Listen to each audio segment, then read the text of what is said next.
Irmãos, irmãs, amigos e amigas, vamos a mais um momento da nossa liturgia da palavra, que eu transmito sempre nos meus endereços telemáticos. Paulo Roberto Maciel. É só digitar e você vai ao YouTube, Instagram, Facebook e blog. Então, é um momento especial, porque eu estou seguindo o que Jesus mandou: ide pelo mundo e evangelizai. O que de graça recebestes, deem também de graça. E eu sou um ajudador dos presidentes de celebrações. Estou aqui pesquisando em sites e revistas, livros fidedignos, para ser um auxiliador dos presidentes de celebrações da palavra e eucarística. Eu pesquiso, por exemplo, nos livros Liturgia Diária, Igreja em Oração, Dia a Dia com o Evangelho, revista.arautos.org. Então vamos lá, neste vídeo eu vou transmitir a liturgia referente ao dia 15 de janeiro de 2025, quarta-feira. É a primeira semana do tempo comum, hein? No ano litúrgico C, a cor dos paramentos litúrgicos é verde, conforme eu estou simbolizando aqui. Até minha taça aqui, minha caneca é verde, olha aí. Então é o tempo comum que começou na Igreja Católica Apostólica Romana. A missa é a escolha, ok? No rito, então, da missa à escolha. Vamos às leituras? Primeira leitura da Carta aos Hebreus, capítulo 2, versículos do 14 ao 18. Visto que os filhos têm em comum a carne e o sangue, também Jesus participou da mesma condição para assim destruir com a sua morte aquele que tinha o poder da morte, isto é, o diabo, e libertar os que, por medo da morte, estavam a vida toda sujeitos à escravidão. Pois, afinal, não veio ocupar-se com os anjos, mas com a descendência de Abraão.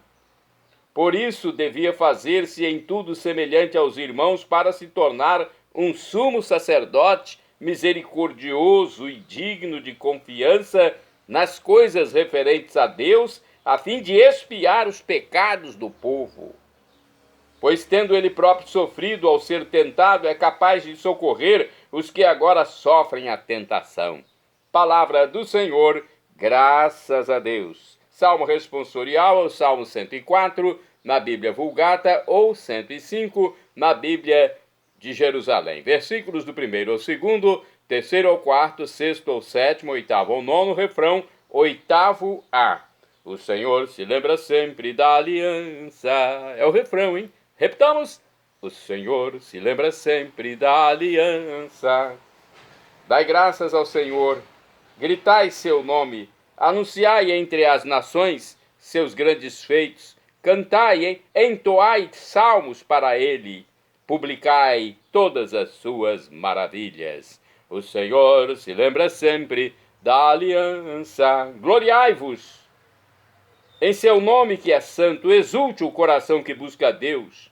Procurai o Senhor Deus e seu poder, buscai constantemente a sua face. O Senhor se lembra sempre da aliança. Descendentes de Israel, seu servidor, e filhos de Jacó, seu escolhido. Ele mesmo, o Senhor, é nosso Deus. Vigoram suas leis em toda a terra. O Senhor se lembra sempre da aliança.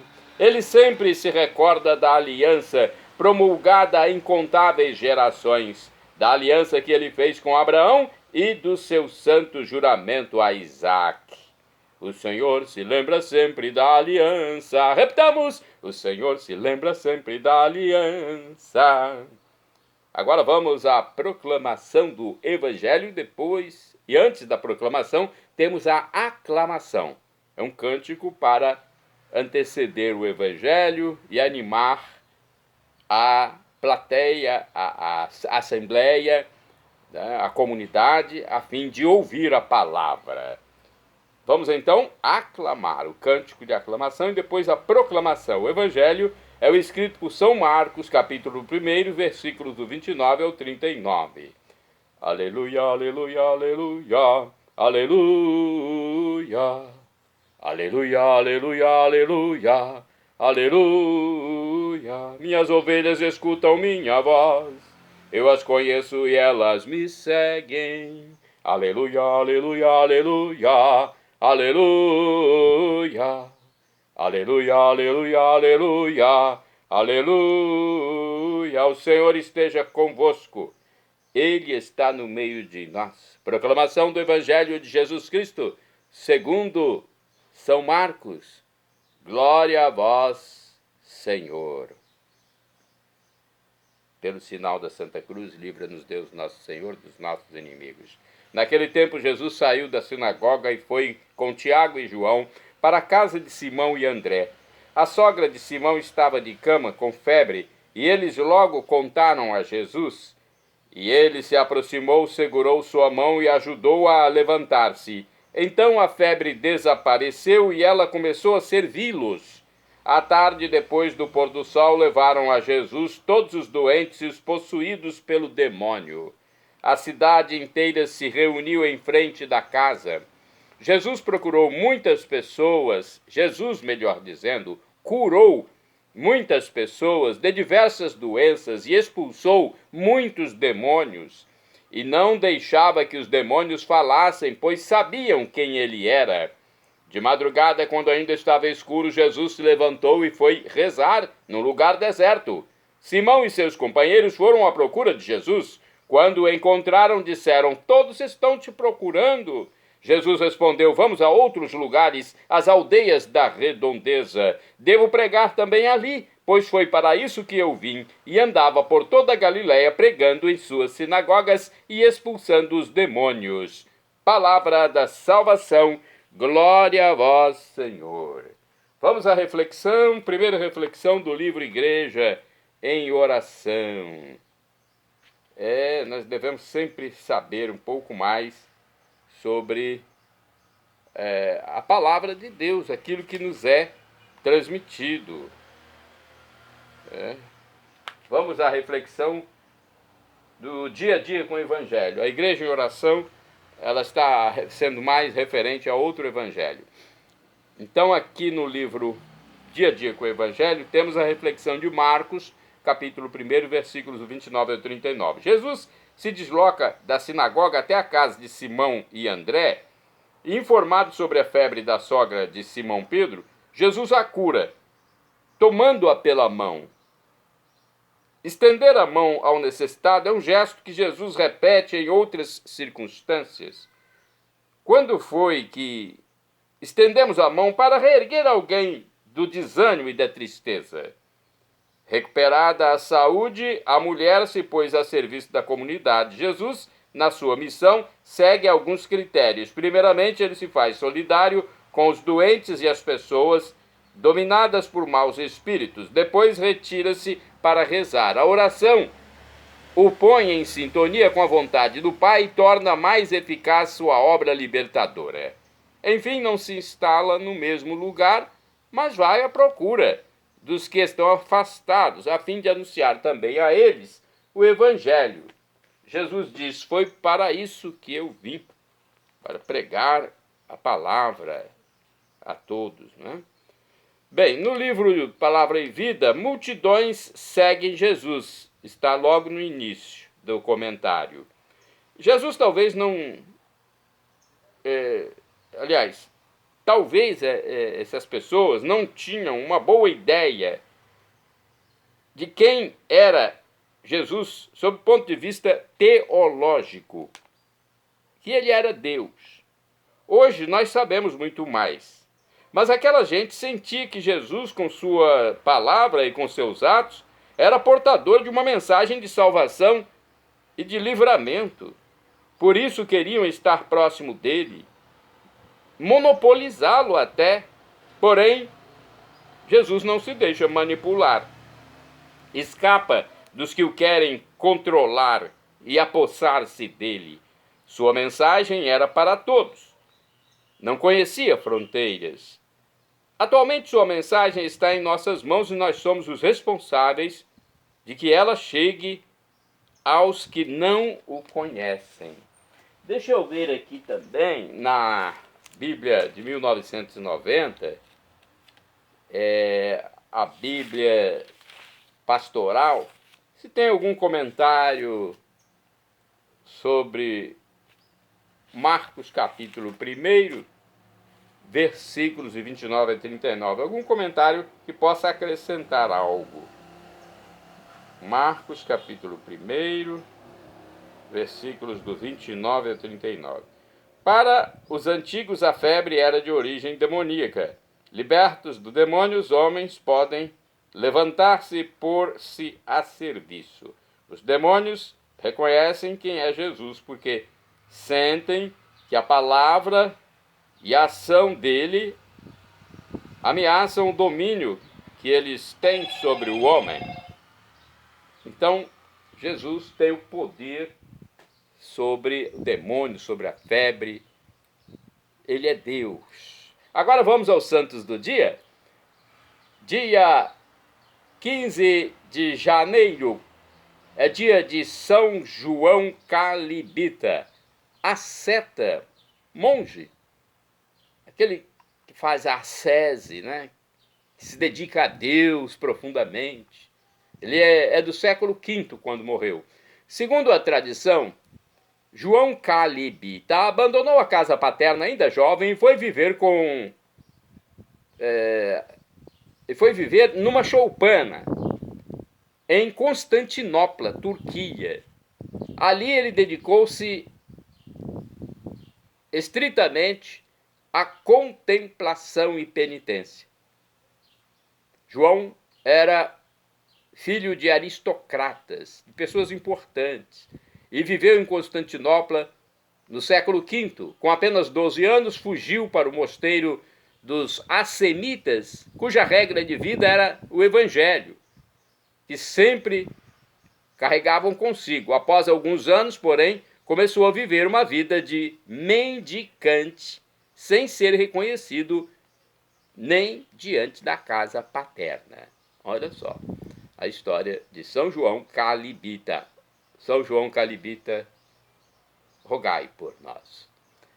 Santa do dia 15 de janeiro, Santa Ida, virgem, faleceu em 579.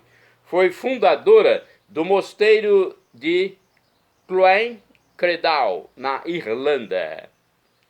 Santo do dia 15 de janeiro, São Bonito de Clermont, bispo, faleceu por volta de 710. Prefeito de Marsella, na França, foi eleito bispo de Clermont-Ferrand para substituir seu irmão Santo Avito. Bonito de Clermont renunciou 10 anos mais tarde e retirou-se ao cenóbio de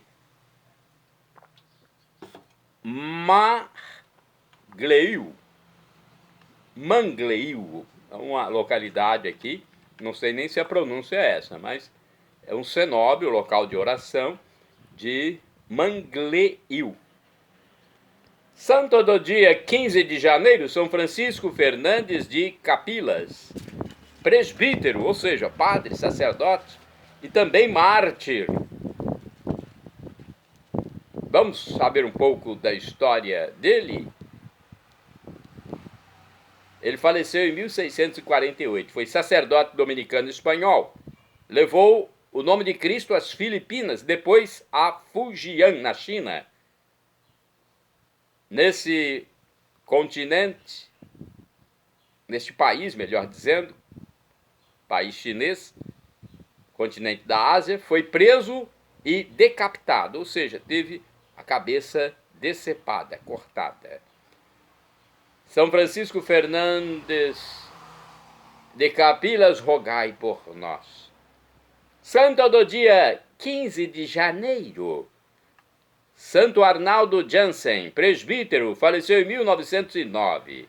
Foi um padre, o sacerdote alemão, fundador da Sociedade do Verbo Divino, da Congregação das Missionárias Servas do Espírito Santo e das Servas do Espírito Santo da Adoração Perpétua.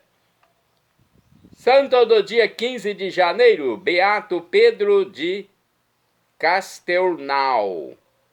Presbítero, sinônimo de padre, sacerdote e mártir. Faleceu em 1208, foi um monge da abadia cisterciense de Fontfroid, na França. Pedro de Castelnau foi encarregado pelo Papa Inocêncio III de pregar contra os albigenses. Foi morto a lançadas por hereges, pessoas contrárias à doutrina da igreja, que deturpavam os ensinamentos cristãos. Então esses hereges mataram São Pedro de Castelnau. São Pedro de Castelnau, rogai por mim, rogai por nós, junto a Deus. Santo do dia 15 de janeiro, Santo Amaro ou São Mauro, abade. Então pode ser Amaro ou Mauro. Mauro Amaro, filho de um patrício romano, foi confiado a São Bento de Núrcia, do qual era o discípulo favorito. Tornou-se abade de Subiaco e fundou um mosteiro na França. Nele se inspirou a nova congregação beneditina de São Mauro, exterminada na Revolução Francesa, que tanto mal fez à cristandade e aos fiéis católicos. A Revolução Francesa não é o bem que muitos professores querem fazer seus discípulos acreditarem. A Revolução Francesa foi má. De acordo com o site da Comunidade Católica Canção Nova, Amaro nasceu em Roma e entrou muito cedo para a vida religiosa. Filho espiritual e grande amigo de São Bento, tornou-se beneditino com apenas 12 anos de idade. Realidade daquele tempo, mas que aponta para uma necessidade dos tempos atuais. Ele foi apontado desde muito cedo como um exemplo de silêncio e também de correspondência às exigências da vida monacal. Vida de austeridade, de ação, de oração. Ora et labora. Orar e trabalhar, de fato. Grande amigo de São Bento, viveu momentos que ficaram registrados. São Gregório foi quem deixou o testemunho de que certa vez São Bento, por revelação, soube que um jovem estava para se afogar em um açude. Disse ao então discípulo Amaro que fosse ao encontro daquele jovem. Ele foi sem perceber, com tanta obediência, que caminhou sobre as águas e salvou aquele jovem. Só depois ele percebeu o que havia acontecido, que houve um milagre ali. Retribuíram a ele, mas, claro, ele atribuiu a São Bento, pois só obedeceu.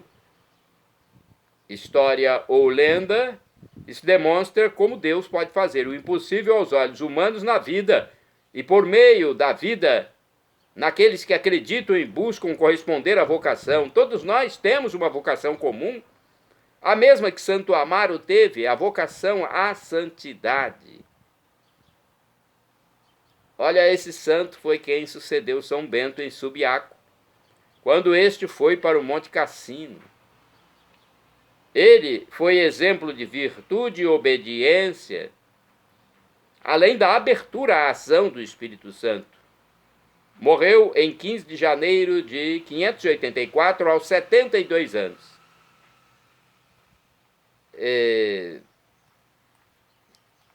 Santo Amaro tornou-se muito querido pelo povo e venerado por muitos fiéis católicos. ele é venerado, inclusive, como santo taumaturgo, que é aquele que intercede por milagres. E Deus faz o milagre quando o santo tem esse dom. Aliás, na viagem para a França, conta-se o milagre da multiplicação dos pães num pobre convento que o acolheu, em que os pobres monges, para receber o santo peregrino, olha o que aconteceu, são histórias interessantes. Deram-lhe o único pão que restava na despensa. Mas na manhã, por milagre, encontraram a despensa cheia de pão fresco e em abundância por mais um mês. Olha, que história interessante, que pode ter acontecido porque este santo era taumaturgo. Nem todos os santos são taumaturgos, que intercedem por milagre, mas este era, Santo Amaro. O símbolo da Eucaristia e da caridade está aqui. Em muitos países, e em muitos países ainda é costume abençoar os sanduíches, símbolo da partilha na festa dos santos.